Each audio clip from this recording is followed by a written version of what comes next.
When it comes to the balance of DLC characters in Guilty Gear Strive, it's been a little all over the place. You could say it's had some ups and downs. Some characters have come out and been absolutely busted. Some characters have come out and they've been absolutely unplayable. And then some characters have come out and they've been fine?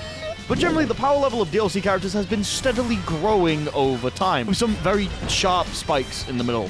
So you would think following this trend that the last season of DLC would be something absolutely insane. And you'd be wrong. Let's talk about the Season 4 DLC characters, and how they're all pretty fucking weak.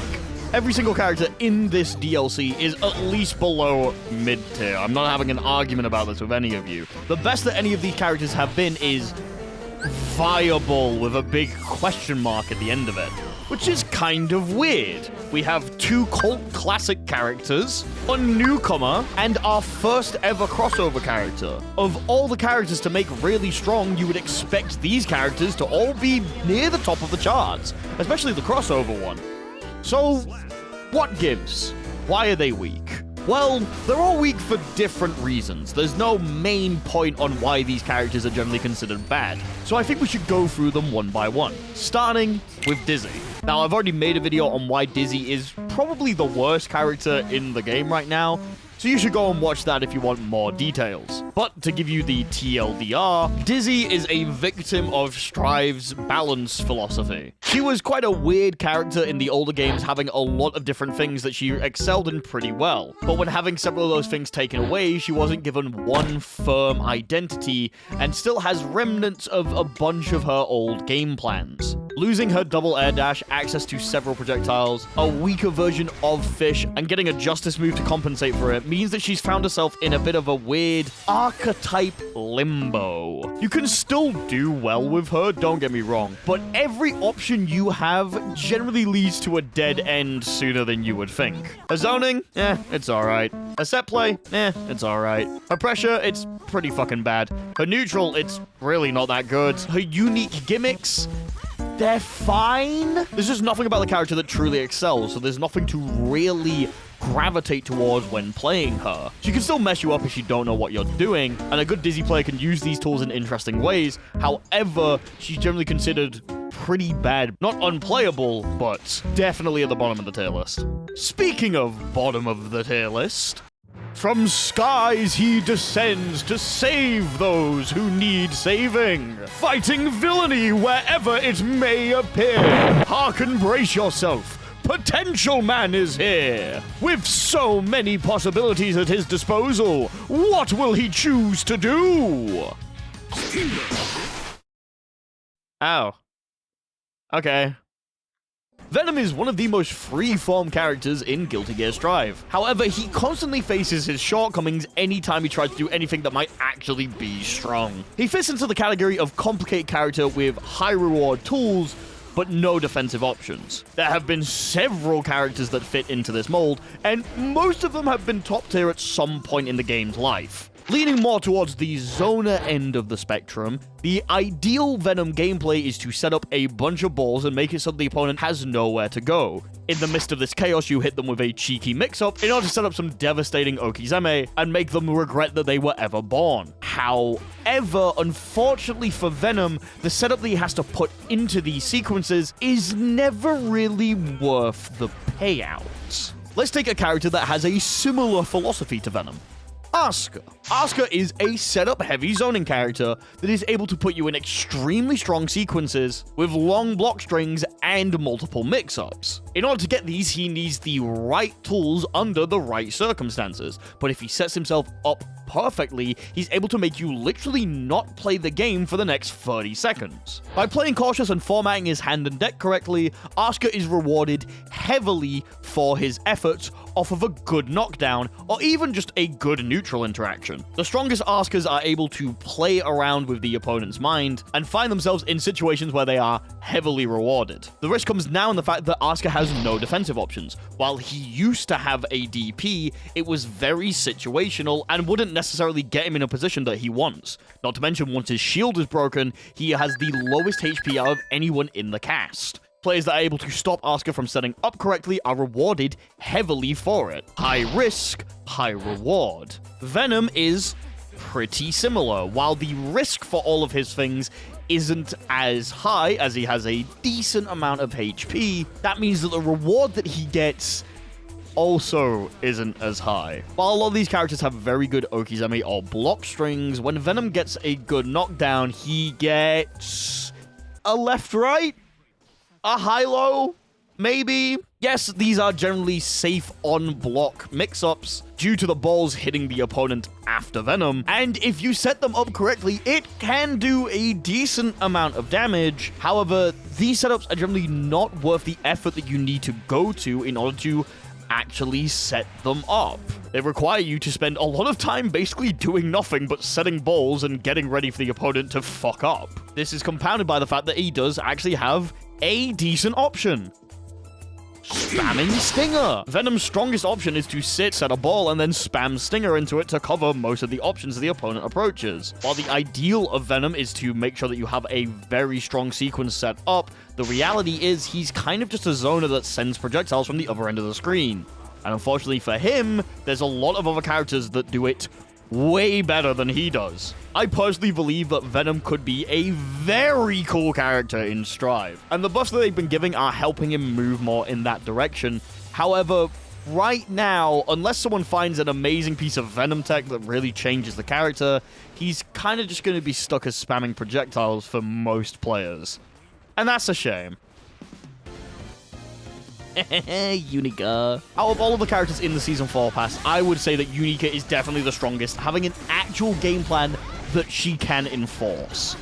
Sometimes. Unika's a Shoto-like character who wants the opponent to approach her so that she can get strong knockdowns and good RPS situations with some decent options to pester opponents that are at the other side of the screen. Her stance means that she's able to really enforce the opponent to do the things that she wants to do, as she gets extremely advantageous properties on all of her attacks when she uses it. Against unaware opponents, standing at further edges of the screen and spamming your stance will force them to get into the range that you want them to be in so that you can begin your actual game plan. However, if the opponent doesn't want to approach because that's how their character plays, or they have a life lead, then suddenly your game plan begins to fall apart. Due to her extremely slow movement and laggier normals, she's not able to close the distance as easily as other characters. Not to mention, if a character just generally outranges her, she's suddenly not able to enforce her zone at all.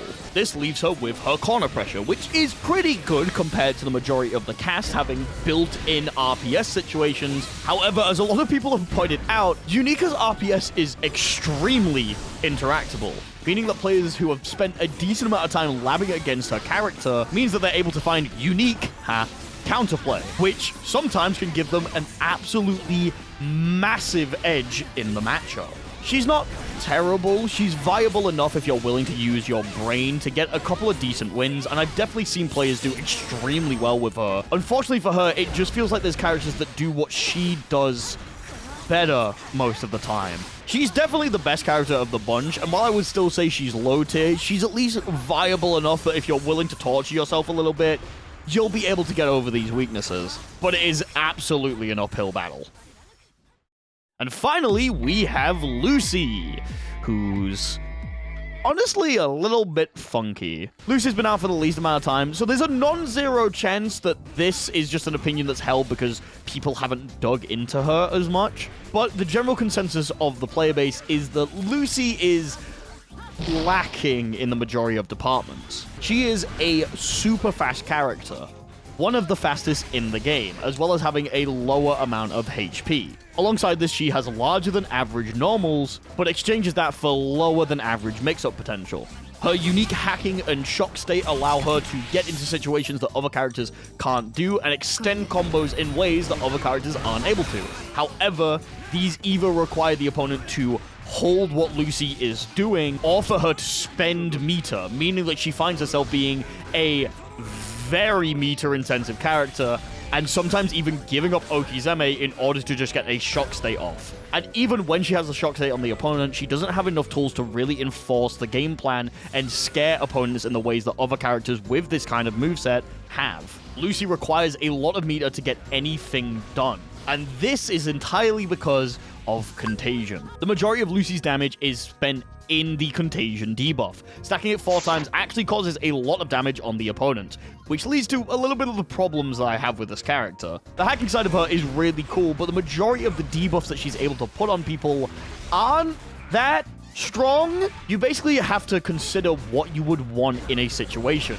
And for the majority of players, more damage is something that they're not willing to give up for more risk gain, less meter gain on the opponent. Malfunction sees played quite a bit in specific combo routes just because it leads to extensions. But even then, it's very uncommon to not see a Lucy in the middle of a combo. Just dump 4 contagions on the opponent and call it a day.